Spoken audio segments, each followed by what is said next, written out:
Sommes Erev Shabbat Chukat, Tafshin Pei. Dans notre paracha, il y a un épisode mystérieux sur ce qu'on appelle Mei Meriva. Mei Meriva, ce sont les eaux de la dispute, comme ça on a l'habitude de l'appeler, et la Torah l'appelle comme ça, Mei Meriva de Kadesh. Et l'épisode, c'est que Akadosh Baruch Hu demande dit à Moshe Rabbeinu, ordonne à Moshe Rabbeinu, V'dibartem el hasel aleineihem, vous allez parler au rocher devant les yeux du clan Israël. Pourquoi est-ce qu'il fallait parler devant les yeux du clan Israël? On verra tout de suite. Et Moshe Rabbeinu n'a pas fait exactement ce qui lui a été ordonné. Moshe Rabbeinu, vayare Moshe et yado, vayach et asela b'matehu ba'amaim. Et il a frappé le rocher deux fois. Et là, beaucoup d'eau est sortie. Vatesh ta'ida be'iram. L'Aïda, tout le peuple a bu, et leur bétail. Et après, Kadosh Baruch Hu dit à Moshe Rabbeinu et à Aaron HaKohen, Ya en lo emantem bi, la'akdisheini lebnei bnei Israël, puisque vous ne m'avez pas fait confiance, vous n'avez pas vu de Emouna pour me sanctifier devant le clan Israël, la chen lo taviu et akal hazel haaretz, vous n'allez pas emmener le clan Israël en Eretz Israël. Heima mei meriva, sheravu bnei Israël et Hashem. Voilà le meriva où, quand le clan Israël s'est disputé avec Kadosh Baruch Hu. Oui, il s'est disputé avec Kadosh Baruch Hu, pas très clair. Et bien sûr, quel rapport avec l'Ohe Mantembi? À la limite, on aurait pu dire que Moshe et Aaron à Cohen n'ont pas écouté Kadosh Baruch Hu, n'ont pas fait ce qu'il leur a dit de faire. Mais qu'est-ce que ça veut dire qu'ils ont manqué de Emouna? Parce qu'ils n'ont pas fait ce que Kadosh Baruch Hu leur a dit de faire, et nous, le manque de Emouna. Et pourquoi est-ce qu'on appelle ça Meimei Riva, que le clan Israël s'est disputé avec Hachem, puisque l'essentiel de la faute, a priori, c'était que Moshe et Aaron n'ont pas fait ce que Kadosh Baruch Hu leur a dit de faire. Et Kadosh Baruch Hu leur dit, vous ne m'avez pas sanctifié. Rashi là-bas, il explique, Mazel Hagdisheni. Et nous dit, la seule avait aussi, si vous aviez parlé au rocher, le rocher aurait sorti l'eau comme il se doit, si vous lui avez parlé. Haïti mekudash leine aïda. J'aurais été sanctifié aux yeux de Klal Israël. Veomri ma sel azesheno medaber veino shomea. Si déjà ce rocher qui ni l'écoute, ni l'entend. Veino tzarich le parnassa. Il n'a même pas besoin qu'on lui donne de l'argent. Mais Kayam dit shel makom, il accomplit la parole d'Akadosh Baruch Hu. Kal vachomer anu, à plus forte raison, nous, le Klal Israël, nous devons accomplir la parole d'Akadosh Baruch Hu. C'est intéressant quand même de noter le point le plus étonnant dans cette paracha, c'est que la Torah appelle ça la différence entre Aka'a et Dibour, le fait que Moshe Rabbeinu n'a pas parlé mais il a frappé. C'est l'Oheman Tembi. Vous n'avez pas fait confiance, vous n'avez pas eu foi en Akadosh Baruch, vous n'avez pas eu de Emouna. Pourquoi est-ce que c'est ça qu'on reproche à Moshe Rabbeinu et à Aaron de ne pas avoir eu de Emouna en Akadosh Baruch du fait qu'ils ont frappé et n'ont pas parlé au rocher? Et aussi tout ce lien de la Gdishé, il dit vous ne m'avez pas sanctifié. Et pourquoi est-ce qu'on appelle ça Mei Meriva? Il y a ici un épisode mystérieuse dans la Torah. Alors, on va dire que beaucoup de choses ont déjà été dites sur ça dans les Rishonim déjà. Mais je vais juste vous apporter une petite marshava, qui n'est pas forcément, pas du tout la mienne d'ailleurs, mais qui est basée sur quelques preuves assez flagrantes. Il y a le bas, la Tourim, il dit sur le mot lachen. Lachen, c'est gimatria mida, mida. Mida, mida. C'est-à-dire qu'il y a ici mida keneged mida. Donc, la reine, Gematria, Mida, Bemida. Mida, Bemida, c'est Gematria, la reine. Donc, la Mida, Bemida, que mon cher Rabbeinu et Aaron Akon n'ont pas écouté à Kadosh Baruch Hu, ils ne sont pas rentrés en Eretz Israël. Il est où la Mida, Bemida ici? Ça aussi, il faut comprendre. Alors, on va essayer de comprendre un petit peu cet épisode. Déjà, il faut savoir que quand on frappe quelqu'un, ça c'est pita, pas besoin d'être un grand Racham pour ça. Quand on frappe quelqu'un pour faire quelque chose, ça ne s'appelle pas que ce quelqu'un a fait quelque chose, ça s'appelle qu'on l'a forcé à faire quelque chose. La Torah reconnaît un ones comme étant un ones, donc, quand on force quelqu'un à faire quelque chose, comme par exemple de ones le viol, la fille ne sera pas punie évidemment. Comme si quelqu'un l'avait, s'était levé pour la tuer, c'est ainsi, c'est l'action, elle est similaire. Chaque chose qui est faite honnête n'est pas considérée comme une action que la personne a faite, elle est au contraire comme la personne qui l'a forcé à faire, comme la personne qui, c'est comme s'il avait tué. Comme s'il s'était levé sur lui pour le tuer. Par contre, quand on parle à quelqu'un, quand on lui demande de faire quelque chose, alors là, on comprend que la personne en question à qui on a demandé de faire quelque chose, elle le fait parce qu'elle a jugé que ma parole était pensée, quelque chose sur laquelle il fallait s'appuyer pour faire la chose en question, et il l'a faite. Donc là, ça ne s'appelle pas que c'est le Meshaler qui a fait le maasé, ça ne s'appelle pas que c'est celui qui a demandé qui a fait le maasé, mais celui qui a accompli ce qu'on lui a demandé de faire. Et c'est la chose pour un rocher. Ça peut être entre deux personnes, ça peut être avec un rocher aussi. Si on frappe un rocher et l'eau elle sort parce qu'on a essoré le rocher et c'est à cause de cela que l'eau elle est sortie, ça c'est une action qui ne s'appelle pas que le rocher l'a fait. En revanche, quand il y a un dibou, alors il y a ce qu'on appelle un tzad de emuna. Il y a déjà une sorte de foi. Pourquoi? Parce que si je demande quelque chose à quelqu'un et il le fait, c'est pourquoi? C'est parce qu'il me fait confiance. Il a foi en ce que j'ai dit. D'accord? Il a une certaine smichoud, il a un certain appui sur ce que je dis pour faire ce que je lui demande. Et il en va de même pour un rocher. Quand je demande à un rocher de faire quelque chose, d'accord? Alors, moi, pour moi, ça n'a jamais marché, hein. Je pense que peut-être pour vous non plus. Mais pour quelqu'un qui arrive à parler à des rochers, disons, s'il demande au rocher et que le rocher il le fait, c'est parce que le rocher il lui fait confiance. D'accord? Ok. Et quand Moshe Rabbeinu n'a pas parlé au rocher, donc il n'y avait pas ici ce tzad de Emouna entre lui et le rocher. D'accord? Donc le rocher ne s'est jamais appuyé sur Moshe Rabbeinu. Il y avait ici juste une action qui était considérée comme l'action de Moshe Rabbeinu sans aucune Emouna entre le rocher et Moshe Rabbeinu. Et donc il manquait ici, nous dit la Torah, dans He'emantem bi le'akdisheini, vous ne m'avez pas fait confiance pour me sanctifier. Rachid explique, c'est quoi me faire confiance pour me sanctifier? C'est que vous n'avez pas montré que même un rocher qui ne parle pas, qui n'entend pas, et qui ne fait rien, qui n'a même pas besoin qu'on le nourrisse d'ailleurs, il n'a même pas besoin de parnassa. Quand il fait la parole d'Akadosh Baruch Hu, il accomplit la parole d'Akadosh Baruch Hu, Kal vachomer, nous qui entendons, qui parlons, qui avons besoin de parnassa. Alors, bevadaï que nous, on doit écouter la parole divine. Comme ça, dit Rashi. Et ça, c'est l'Ohe'eman Tembi. Vous ne m'avez pas montré qu'il y a ici une Emouna entre le rocher et Akadosh Baruch Hu, la parole divine, et nous, qui n'avons pas de Emouna. Et l'Ichora, ce n'est pas la même chose, parce que la mine Be'Elohe'eman Tembi, vous ne m'avez pas fait confiance. D'accord? On a déjà évoqué cette question. Ça n'a rien à voir avec la Emouna du rocher ou la leçon de Emouna qu'on doit enseigner au clan Israël. Donc il y a ici une dissonance entre la faute, Kaviachol, le Moshe Rabbeinu qui n'a pas montré au clan Israël c'est quoi la Emouna, et le Loheman Tebi, c'est que vous ne m'avez pas fait confiance. Ma'inyan. Là, on va essayer de comprendre tout cela. Le Inyan de Emouna, c'est un appui. D'accord? C'est un yesod qui est rapporté par Moshe Shapira, Zechet Sadik Livror. Emouna, c'est s'appuyer. Plus je m'appuie sur quelqu'un, plus j'ai de la Emouna. Plus j'ai de la Emouna en quelqu'un, plus je m'appuie sur quelqu'un. Si j'ai confiance en quelqu'un, je m'appuie sur lui pour ma parnassa, ma vie, mes enfants, tout ce que je possède. J'ai confiance en quelqu'un, je confie à quelqu'un, c'est parce que j'ai foi en lui, je lui fais confiance, je m'appuie sur lui à 100%. Ça peut être avec les Havdil, Elef Alfe Avdalot, Einsfor Avdalot, avec un homme, je peux faire confiance en quelqu'un, et le Vadaï, que nous, on doit avoir une émouna en qui? En Ribono Shel Olam, on doit avoir une émouna en Boré Olam. Que tout ce que j'ai, c'est que lui, en vrai. Kaviachol, nous, on doit comprendre et intégrer que toute notre existence, c'est pas que nous existons, c'est pas qu'on a une médecine quelconque. Nous existons parce que nous sommes appuyés à 100% de A à Z, à tous les niveaux, sur Akadosh Baruch Hu. Ça, c'est pchita, c'est des choses évidentes. Pas à faire, mais en tout cas, c'est des choses que tout le monde sait. Ce qui est déjà plus mechoudash, c'est qu'Akadosh Baruch Hu, quand il a créé le monde, lui aussi, il devait s'appuyer sur quelque chose. Lui aussi, il avait une émouna. Il avait une émouna en qui? Il avait une émouna en l'humanité. On le voit ça à plusieurs reprises. Quand Kadosh Baruch Hu, il a créé le monde, il avait besoin de Hamoud et Itan. Il avait besoin d'une poutre solide. C'est quoi la poutre solide? C'est qui la poutre solide sur laquelle Kadosh Baruch Hu, il a créé le monde? Alors Rashi nous dit, le Chazal nous dit dans Midrash Rabbah, voici l'histoire de la création du ciel et de la terre lorsqu'ils ont été créés. Chazal nous dit, fameux Midrash, Al tikra be'Ivraham, Ibaram, ela be'Avraham. Ça a été construit en se basant sur la poutre qui est qui? Avraham Avinu. Ça, c'est la poutre sur laquelle le monde a tenu. Bon, tiens. Et comme ça, le Rambam, il dit dans le Chot Avodah Zara, il dit, quand le monde a été créé, le monde était plein d'idolâtrie, plein de saleté.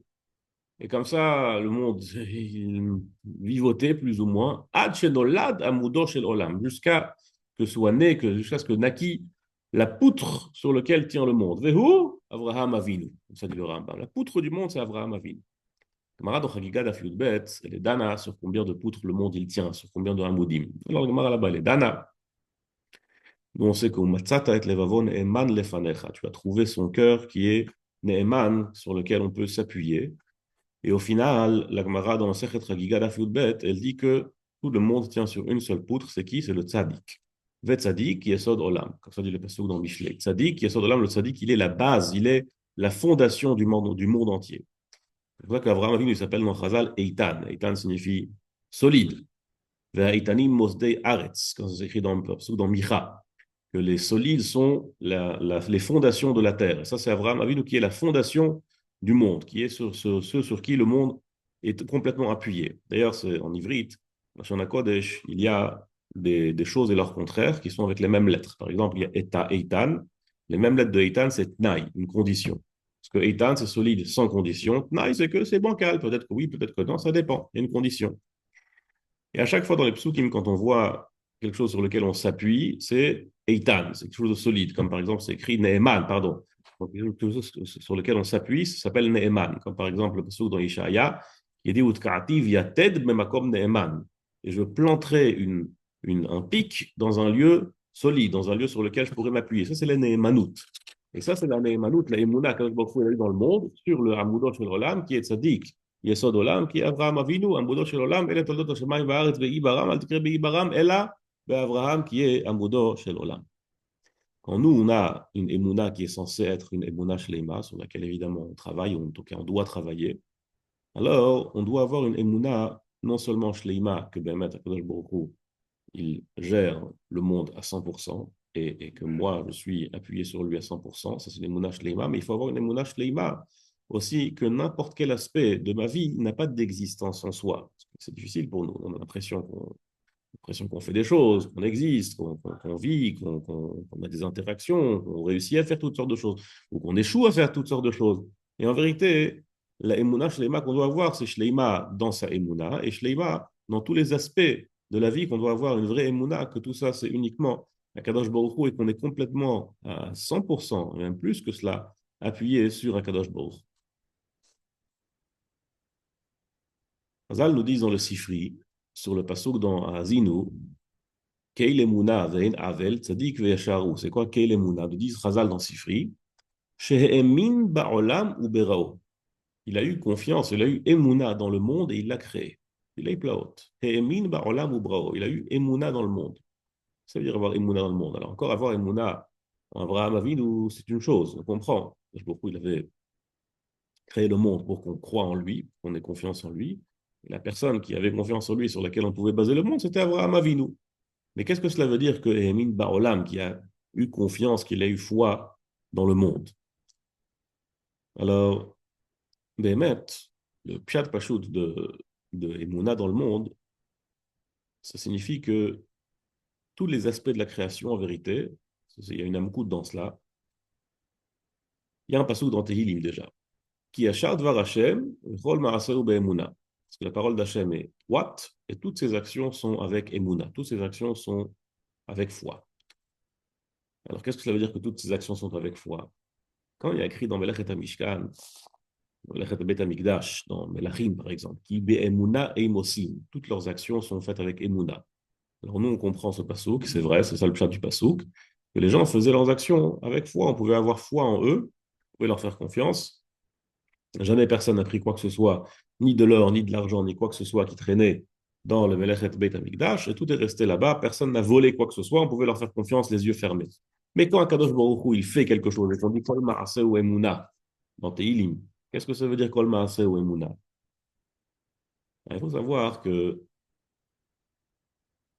Briat HaOlam, le Ravad par exemple, il dit Bara Olam, le mot Bara Olam, qui sont les mêmes termes utilisés par le Midrash, qui dit Emin Baolam ou Brao, il a eu confiance dans le monde, il a créé. Il dit le Ravad, c'est quoi Bara Olam? Hemtzi et animtsaot kulam. Il a créé toutes les créations. Qu'est-ce qu'il a ajouté? Qu'est-ce que le Ravad il a rajouté? Hemtzi et animtsaot kulam. C'est quoi Bara Olam? C'est quoi? Il a créé le monde, il a créé toutes les créations, toutes les créatures. Ok, évidemment, c'est le pshat de Bara Olam. Ma Ravad Mosif, qu'est-ce qu'il a ajouté ici? Alors il y a Behemet une profondeur de ce que le Ravad il dit. MC et Koulam, ça veut dire que toute la création n'est qu'une. D'accord, on a l'impression, quand on voit autour de nous toutes sortes de choses, des créatures, des hommes, des gens, des animaux, des choses mobiles, des plantes, tout ce qu'on voit autour de nous, on a l'impression que c'est beaucoup de choses qui ont été créées. En vérité, non. C'est une seule chose qui a été créée, c'est une seule création qui est liée l'une à l'autre. Et ce qui lie les créations, ça c'est une amkout, c'est la emuna, c'est-à-dire que chaque créature est appuyée sur une autre créature. C'est-à-dire qu'il n'y a pas de créatures séparées, il y a en vérité une seule créature, une seule création d'Akadosh Baruch Hu, un seul mot qui a été créé. Et donc chaque nimtza, chaque chose qui est créée, est appuyée l'une sur l'autre parce qu'il n'y a pas de metsiout où on peut dire ah non, ça c'est séparé, ça c'est à part. Donc chaque chose est en vérité liée à l'autre, chaque chose est liée l'une à l'autre, et c'est ça que le pshat dans et min ba'olam ou brao, il a eu confiance dans le monde et il l'a créé. C'est-à-dire que kol ma'aseh ou emuna, il y a ici deux aspects. Le premier, c'est que Kadosh Baruch Hu, il a eu emuna dans le monde, emuna dans la création. Et il a mis la emuna dans la création, c'est-à-dire que chaque créature a une emuna dans l'autre, dans la mesure où elle est appuyée l'une sur l'autre, où son existence dépend l'une de l'autre, puisque tout est une seule création, tout est un seul nimtsaot, kulam. Ça, c'est bara olam. Et s'il y a une partie de la création qui se détache du reste, alors c'est un problème non pas seulement pour elle, mais pour tout le reste de la création, parce qu'il manque quelque chose de la création sur lequel on ne peut pas avoir confiance, sur lequel on ne peut pas s'appuyer. C'est ce que Chazal nous dit, par exemple, dans Masechet Avot, la Mishnah Gimel. La Mishnah nous dit, El Chadavar, She'eid Lo Makom. Il n'y a rien qui n'a pas sa place. Rien qui n'a pas sa place. Shkoyer, merci beaucoup. Alors maintenant, je sais que chaque chose a sa place. Ma'apshat. Les Rishonim, là-bas, ils expliquent, Makom, c'est la chose qui permet à la chose d'exister. Que quelque chose ait sa place, ça veut dire qu'elle elle a la capacité, la possibilité d'exister. Sans ça, si elle n'a pas de place dans le monde, alors elle ne peut pas exister. Et c'est ça le pshat, c'est que lorsque chaque chose s'appuie sur autre chose, donc chaque chose a sa place. Pas une place géographique, une place dans la création, puisqu'elle elle ne peut être là que pour servir les autres, et elle-même, elle est servie par les autres. Donc chacun est là pour pouvoir faire en sorte que l'autre aussi existe. Ça, c'est Kol Maaseh ou Emouna. Toute la création de Baruch Hu est une grande Emouna qu'il y a entre toutes les créatures. Baruch Hu a eu confiance en l'humanité à deux reprises au moins. Déjà, comme on a vu, Amoudo Shel Olam, Be'ibaram, Be'avraham. Mais on voit aussi que lorsque Baruch Hu a créé le monde, Chazal nous dit Vayer et Vaïvoker dans le Gemara, Vayer et Vaïvoker Yom HaShishi. Élevé le jour et la nuit, le sixième jour. Pourquoi Yom HaShishi? Chazal sont d'orège de quel Shishi il s'agit? De Shishi Besivan, le jour où la Torah a été donnée. Baruch Hu, il a fait un Tnaï, justement, Tnaï, le contraire d'Eitan, que si les Bnei Israël vont finir par recevoir la Torah, alors Shemaim Vaaretz, ils vont tenir. Mais si Klal Israël vont refuser de recevoir la Torah, alors il n'y aura pas de Yom HaShishi. Et s'il n'y a pas de Yom HaShishi, il n'y aura pas de, s'il n'y a pas de Vav Sivan, il n'y a pas de 6 Sivan, il n'y a pas non plus de Shemaim Vaaretz. Shemaim Vaaretz sont sous condition qu'il y aura Shishi Sivan. Donc, Kadosh Baruch Hu a eu la Emouna, le Klal Israël, même si ce n'était pas évident, mais le Klal Israël allait recevoir et accepter la Torah.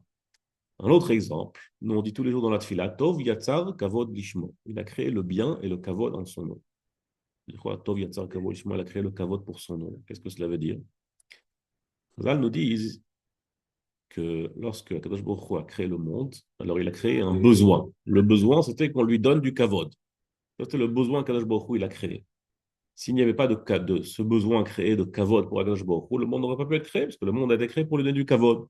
Donc, Kadosh Baruch Hu, encore une fois, a fait confiance dans le clan Israël, que le clan Israël allait lui donner du kavod. Donc, il a créé ce tsor et ce besoin de kavod pour que le monde soit créé comme une heichitim, c'est pour qu'il puisse lui donner du kavod. Maintenant, il faut savoir que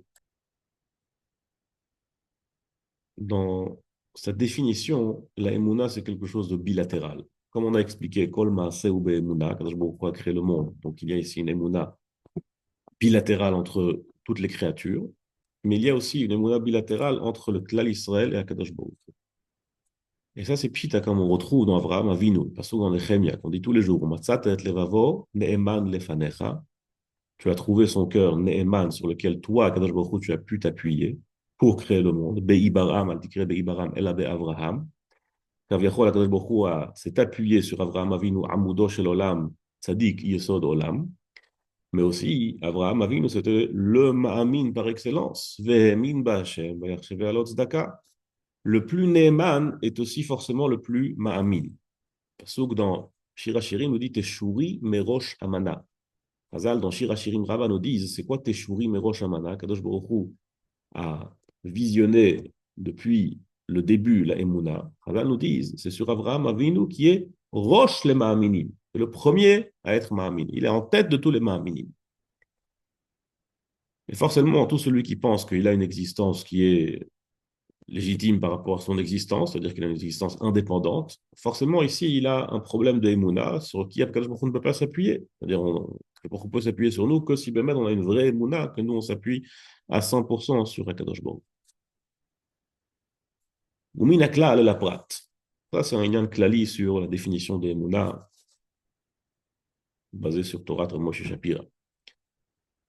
Bémed, si on avait eu le mérite ce jour-là, alors qu'Akadosh Baruch Hu a donné un ordre à Moshe Rabbeinu de parler au rocher, on aurait vu quelque chose de très spécial.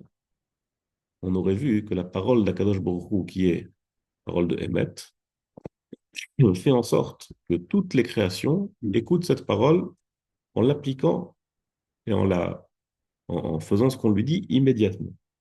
Ça, on aurait vu avec nos propres yeux. Il y a ce qu'on dit tous les jours, Emet ve Emuna, Emet et Emuna. Si nous, on parle à un rocher, pourquoi est-ce qu'il ne fait pas ce qu'on lui dit? Parce que dans notre voix, malheureusement, il y a du chèque. Mais si notre voix, elle est une voix de Emet, si la voix de Moshe Rabbeinu, qui est la parole d'Akadosh Baruch Hu, qui est l'ordre d'Akadosh Baruch Hu, c'est une voix de Emet, alors puisqu'ici, il y a une harmonie parfaite entre toutes les créatures, que chacun s'appuie sur l'autre. Alors si je dis quelque chose à un rocher, qu'est-ce que ça change? Si je parle à un rocher ou si je parle à un monsieur, il y a un da'at, ça ne change rien. Puisqu'il y a ici une émouna parfaite. Donc, Emet ve émouna, la parole qui est droite, elle doit être écoutée même par une créature. Et ça, c'est quelque chose que le clan Israël aurait vu ce jour-là. Si Moshe Rabbeinu nous parle, alors toute la création l'écoute. Bechol beiti ne'emanhu. Il dit que dans toute ma maison, il n'y a pas plus ne'eman, il n'y a pas plus fidèle que Moshe Rabbeinu. Cette voix-là, elle doit être écoutée par toute la bria, par toute la créature, toute la création. Mais le fait que Moshe Rabbeinu, justement, n'a pas fait ce que Kadosh Baruch Hu lui a dit, ça a fait en sorte que ce guilouille, que cette révélation n'a en vérité jamais été révélée au monde. C'est qu'on ne l'a jamais vu de nos propres yeux, qu'il y a ici une émouna dans tous les halakim du monde, dans toutes les metsiouyot, dans toutes les créatures, et qu'il n'y a pas cette harmonie parfaite qui permet à ce que n'importe quelle créature écoute la parole d'Akadosh Baruch Hu, écoute la parole de Moshe Rabbeinu, qui est la parole de Emet. Ushmi Hashem lonodati lahem. Lorsqu'Akadosh Baruch Hu se révèle à Moshe Rabbeinu la première fois, il dit lonodati lahem, je n'ai jamais révélé mon nom. Me dit Rashi, lohodati en ktiv kan, il n'y a pas écrit lohodati, je ne l'aurais pas révélé. Il y a écrit lonodati. Lonodati, qu'est-ce que ça veut dire? Bien sûr, je crois qu'il n'a pas révélé son nom. Ils ont parlé, ils savent qui c'est Kadosh Baruch Hu, beaucoup mieux que nous. Omer Rashi lonodati, lonikarti lahem bemidat amitut sheli. Je ne me suis pas encore fait révéler par ma mida de Emet. Pourquoi? Parce que la mida de Emet à Kadosh Baruch Hu, c'est Ne'eman le'amet devarai. C'est qu'il est Ne'eman, il est fidèle d'accomplir sa parole. Je leur ai promis beaucoup de choses, qu'il allait rentrer en Eretz Israël, qu'il allait être délivré, et je n'ai pas encore été Mekayem. Mais maintenant, avec Moshe Rabbeinu, je vais être Mekayem. Maintenant, je vais être Emet. Jusque-là, j'étais Emouna. Jusque-là, Nigleti, Bemidat Emouna. Mais je l'ai Nigleti, Bemidat Emet. Jusque-là, Emouna, mais il n'y a pas encore de Emet. Avec Moshe Rabbeinu, la Mida de Emet allait être révélée parce que la Mida de Emet, de la Géoula de Ne'eman Le'amet Tevarai, Ne'eman, il est fidèle d'accomplir sa parole. Cette fois-ci, cette parole aurait été révélée au monde. Mais malheureusement, il y avait un chisaron, il y avait un manque dans ce Giloui, parce que Moshe Rabbeinu n'a justement pas accompli la parole d'Akadosh Baruch Hu de montrer cette Emet ve'emuna, que la parole Emet d'Akadosh Baruch Hu est écoutée avec Emuna par toute la créature, par toute la création. Et par conséquent, Mida Bemida, la même Mida Bemida, la parole d'Akadosh Baruch Hu n'a pas été accomplie.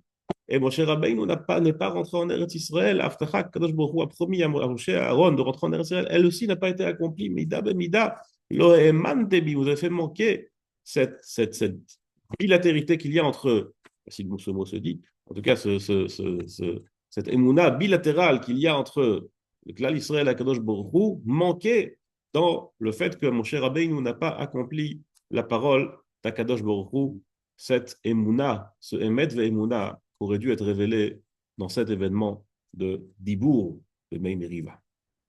Pourquoi cela s'appelle Mei Meriva? Quand il y a une Meriva, quand il y a une dispute entre deux personnes, que forcément l'un pense comme ça et l'autre pense comme ça. Ils ont donc un différent. Ça, c'est le manque de Emouna qu'il y a entre deux personnes par excellence, qui est les Shnei Anashim Riv, qui est Riv Ben Anashim, pardon. Alors qu'est-ce qu'ils vont faire? Ils vont aller chez le Shofet, Venikshu la Mishpat, ils vont aller devant le Dayan pour que lui, il délibère. Pourquoi? Parce qu'eux, ils n'ont pas la parole de Hémet. La preuve, c'est qu'ils n'arrivent même pas à dialoguer, ils n'arrivent pas à trouver un arrangement. Donc entre eux, la Emouna est perdue, entre eux, il n'y a pas d'Emouna entre ces deux créatures. Ça, c'est Meï Meriva. Ça, c'est le Meï Meriva qui était dans cet événement. Il y avait la dispute entre Akadosh Baruch Hu et le clan Israël Kaviahol, qu'il n'y avait pas ici de Emouna et qu'il y a eu un manque de révélation dans la Emouna. Lo Mantembi, vous avez fait manquer ma Emouna dans la création ce jour-là. Et malheureusement, à cause de cela, Mida, Keneged Mida, ils ne sont pas rentrés en Eretz Israël. Iraton, Bezrat Hashem, Kadosh Baruch Hu nous donne Emouna Shleima, Emouna Pshuta, en Akadosh Baruch Hu, qu'il n'y va mettre plus de Meriva, ni entre nous, et Kalvachomer, Ben Doshel Kalvachomer, ni entre nous et Akadosh Baruch Hu, et que Bezrat Hashem, Ve'erastich li be'emuna, Ve'yadata et Hashem, que grâce à la Emuna, Akadosh Baruch Hu reviendra vers nous et nous ramènera à la Géoula Shleima, Bimheira Be'yadeinu, comme nous on aura une Emuna Shleima, on aura aussi une Géoula Shleima. Kol Tov, Shabbat Shalom.